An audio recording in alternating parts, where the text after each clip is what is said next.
প্রিয় ছাত্রছাত্রীরা, আজকে আমি তোমাদেরকে এই ভিডিওর মাধ্যমে ক্লাস 8-এর ইতিহাসের যে সমস্ত প্রশ্নগুলো দেওয়া আছে 2025 সালের রায়মার্টিন প্রশ্নবিচিত্রাতে তৃতীয় পর্যায়ে মূল্যায়নের জন্য অর্থাৎ থার্ড সামেটিভের জন্য 5 নম্বর স্কুলের প্রশ্ন, পেজ নম্বর 284।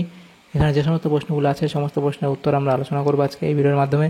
তোমরা ভিডিওটা শুরু থেকে শেষ অবধি অবশ্যই দেখবে, আর চ্যানেল যদি নতুন হয়ে থাকে অবশ্যই চ্যানেলটাকে সাবস্ক্রাইব করে রাখবে পরবর্তী স্কুলগুলোর প্রশ্নোত্তর পাওয়ার জন্য। এবং এর আগের স্কুলগুলোর প্রশ্নোত্তর আমরা আলোচনা করে দিয়েছি, তোমরা প্লেলিস্ট থেকে পেয়ে যাবে, সেগুলো দেখে নিও তোমরা সেই প্রশ্নোত্তরগুলো। আজকে 5 নম্বর স্কুলের প্রশ্নোত্তরগুলো আলোচনা করব। এই প্রশ্নোত্তরের পিডিএফ তোমরা পরবর্তীতে আমাদের টেলিগ্রাম চ্যানেল থেকে পেয়ে যাবে। ডেসক্রিপশনে লিঙ্ক দেওয়া আছে টেলিগ্রাম চ্যানেলের, সেখান থেকে তোমরা যুক্ত হতে পারো টেলিগ্রাম চ্যানেলে, তাহলে পরবর্তীতে পিডিএফগুলো সেখান থেকে পেয়ে যাবে। বিভাগ কত দেখো 14টা প্রশ্ন আছে, 1 নম্বর করে এমসিকিউ টাইপ প্রশ্ন। 1-এর দাগে বলা হয়েছে সঠিক উত্তরটি বেছে নিয়ে লেখো। 1-এর দাগের 1, ভারতীয় সিভিল সার্ভিস ব্যবস্থার প্রবর্তক ছিলেন লর্ড কর্নওয়ালিস। এরপরে কলকাতায় এশিয়াটিক সোসাইটি প্রতিষ্ঠিত হয়েছিল 1784 খ্রিস্টাব্দে।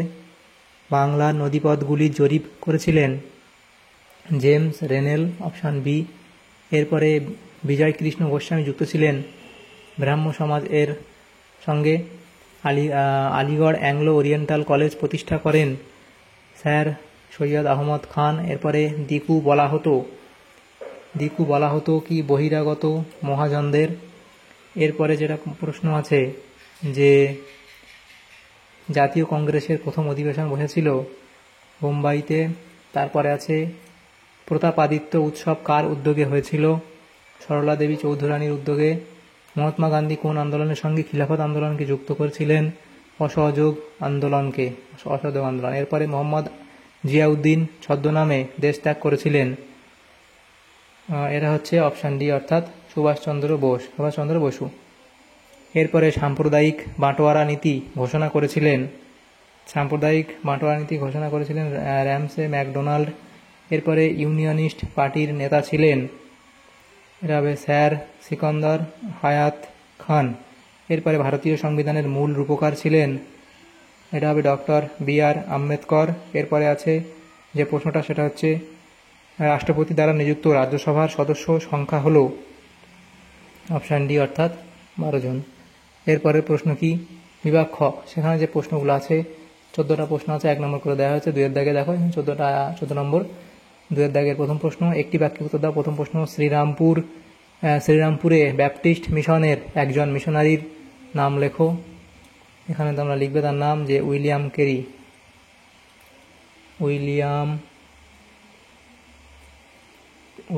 কেরি। এরপরে যে প্রশ্ন সেটা হচ্ছে কি সারে জাহাঁ সে আচ্ছা হিন্দুস্তান হামারা কার রচনা? সেটা লিখবে মোহাম্মদ ইকবাল। তারপরের প্রশ্ন কি?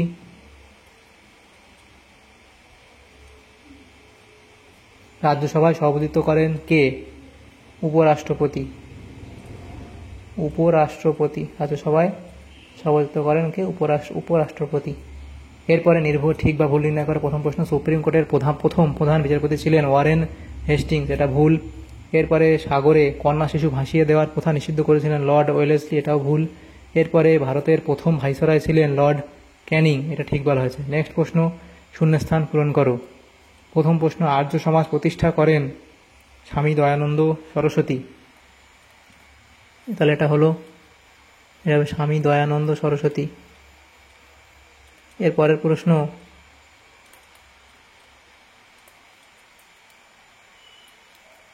যেটা দেওয়া হচ্ছে দেখো, স্বাধীন পাকিস্তান রাষ্ট্রের জন্ম হয়েছিল 1947 সালের ড্যাশ তারিখে, তাহলে 14ই আগস্ট। এরপরের প্রশ্ন, কয়স্তম্ভ সঙ্গে ক্ষয়স্তম্ভ মেলাতে বলা হয়েছে? প্রথম যেটা আছে কি সেটা এখানে বলা হয়েছে দেখো, ঠগি দস্যু দমন, এটা হবে কর্নেল স্লিম্যান। এরপরে প্রশ্ন, Bengal chemical and pharmaceutical works, এটা হবে আচার্য প্রফুল্লচন্দ্র রায়। এরপরে ইনকিলাব জিন্দাবাদ, সেটা এখানে হবে ভগৎ সিং। তাম্রলিপ্ত জাতীয় সরকার, সেটা হবে সতীশচন্দ্র সামন্ত। এরপরে আছে বেমানান শব্দটি লেখো। দাদাভাই নৌরোজি, বালগঙ্গাধর তিলক, অরবিন্দ ঘোষ, বিপিনচন্দ্র পাল, এখান থেকে দাদাভাই নৌরোজিটা আলাদা হবে। এরপরে আছে চিপকো আন্দোলন, নর্মদা বাঁচাও আন্দোলন, সিঙ্গুর আন্দোলন এবং আপিক্য আন্দোলন, এখান থেকে সিঙ্গুর আন্দোলনটা আলাদা হবে। এরপরে প্রশ্ন যেটা আছে দেখো, বিভাগ গ, সেখানে আমাদের 3-এর দাগের প্রশ্ন, 2-3টি বাক্যে নিচের প্রশ্নগুলোর উত্তর দাও। প্রথম প্রশ্ন, এশিয়াটিক সোসাইটি কি উদ্দেশ্যে প্রতিষ্ঠিত হয়েছিল? তার উদ্দেশ্য তোমরা লিখবে। এরপরে আছে হিন্দু কলেজ প্রতিষ্ঠায় কারা উদ্যোগী ছিলেন, হিন্দু হিন্দু মেলার উদ্দেশ্য কি ছিল, উদ্দেশ্য এই পয়েন্টগুলো তোমরা করবে।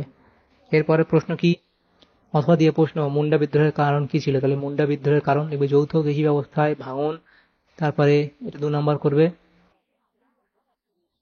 যে বেগার প্রথা, 3 নম্বর করবে এটা মুন্ডা আইন ও বিচার ব্যবস্থার পরিবর্তন, এটা 4 নম্বর লিখবে ধর্মান্তরিতকরণ। এরপরে লর্ড লিটনের দেশীয় মুদ্রণ আইন কি, তাহলে লর্ড লিটনের দমনমূলক আইন যেগুলো ছিল দেশীয় মুদ্রণ আইন, এগুলো পয়েন্ট করবে। অথবা দিয়ে প্রশ্ন ছিল কি অর্থনৈতিক জাতীয়তাবাদ নিয়ে আলোচনা করেছেন এমন 2জন নরমপন্থী নেতার নাম লেখো, সেটা লিখবে। এরপরে দেখো স্বরাজ্যপন্থী কাদের কেন বলা হতো। অথবা দিয়ে প্রশ্ন ছিল সুভাষচন্দ্র বসু জাতীয় কংগ্রেসের কোন কোন অধিবেশনে সভাপতিত্ব করেছিলেন, অল ইন্ডিয়া মুসলিম লীগের লক্ষ্য কি ছিল, সেগুলো লিখবে। এরপরে প্রশ্ন ছিল অথবা দিয়ে প্রশ্ন বাংলা ও পাঞ্জাবের কোন কোন পার্টি আলাদা রাষ্ট্রের দাবি জোরদার করেনি। ভারতীয় সংবিধানে ধর্মনিরপেক্ষ বলতে কি বোঝানো হয়েছে, তেলেঙ্গানা সংগ্রামের সাফল্য কি ছিল। তারপরে দেখো আছে বিভাগ গ, এই বিভাগ ঘ সেখানে যে প্রশ্নগুলো আছে 3 নম্বর করে দেওয়া হয়েছে।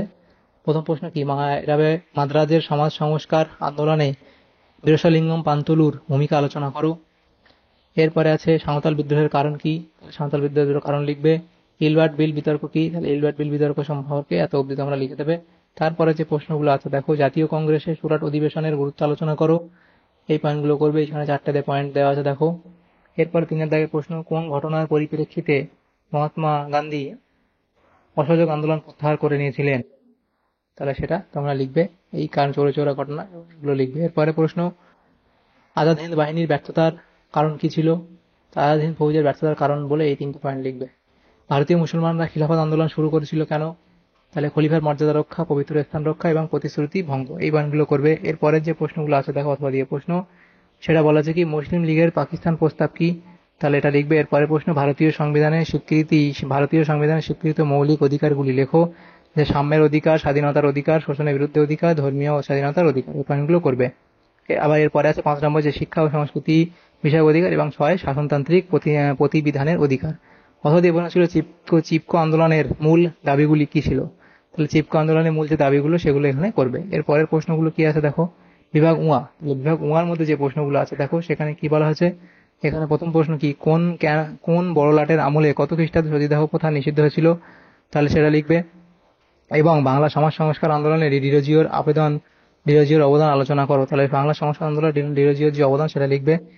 এরপরে অথবা দিয়ে প্রশ্ন ছিল কি 1857 খ্রিস্টাব্দের বিদ্রোহে কৃষক ও জমিদাররা কেন অংশগ্রহণ করেননি, সেটা লিখবে। মহাবিদ্রোহের 2জন নেতার নাম লেখো, সেটা তোমরা এফডি লিখবে। এরপরের প্রশ্নগুলো কি 2 দাগের প্রশ্ন বঙ্গভঙ্গ বিরোধী আন্দোলন কেন প্রকৃত গণ আন্দোলন হিসেবে গড়ে উঠতে পারেনি, তাহলে সেই পয়েন্টগুলো এখানে পরপর এখানে তোমরা করবে। তারপরের প্রশ্ন কি বলা হয়েছে দেখো এখানে, সেটা হলো অথবা দিয়ে প্রশ্ন বাংলার বিপ্লবী আন্দোলনে গুপ্ত সমিতির অবদান বিবৃত করো, তাহলে এই পয়েন্টগুলো এখানে করবে। এরপরে আছে 3 প্রশ্ন মহাত্মা গান্ধীর নেতৃত্বে সংগঠিত 3টি আঞ্চলিক আন্দোলন সম্পর্কে লেখো, তাহলে চম্পারণ সত্যাগ্রহ, এরপরে গুজরাটে খেড়া জেলায় কৃষক আন্দোলন এবং আহমেদাবাদে শ্রমিক আন্দোলন। এরপরের প্রশ্ন ছিল টিকা লেখো 1946 খ্রিস্টাব্দের নৌ বিদ্রোহ, তাহলে 1946 খ্রিস্টাব্দের যে নৌ বিদ্রোহ সেটা তোমরা লিখবে, যে বিদ্রোহের সূচনা, নৌ বিদ্রোহের কারণ এবং নৌ বিদ্রোহের গুরুত্ব বলে পয়েন্ট করবে। এরপরের প্রশ্ন তাহলে দেখো আমাদের এখানে এই সমস্ত প্রশ্নগুলো ছিল আমাদের ক্লাস 8-এর যে প্রশ্নগুলো ছিল ইতিহাসের 5 নম্বর স্কুলের, সেগুলো আলোচনা করলাম 3rd সামেটিভের জন্য। তোমাদের যদি সামান্যতম উপকার এসে থাকে ভিডিওটা অবশ্যই লাইক করবেন, বেশি বেশি করে বন্ধুদের সাথে শেয়ার করবে। আর পরবর্তী যে স্কুলগুলো আছে সেগুলোর প্রশ্ন উত্তর পাওয়ার জন্য অবশ্যই তোমরা আমাদের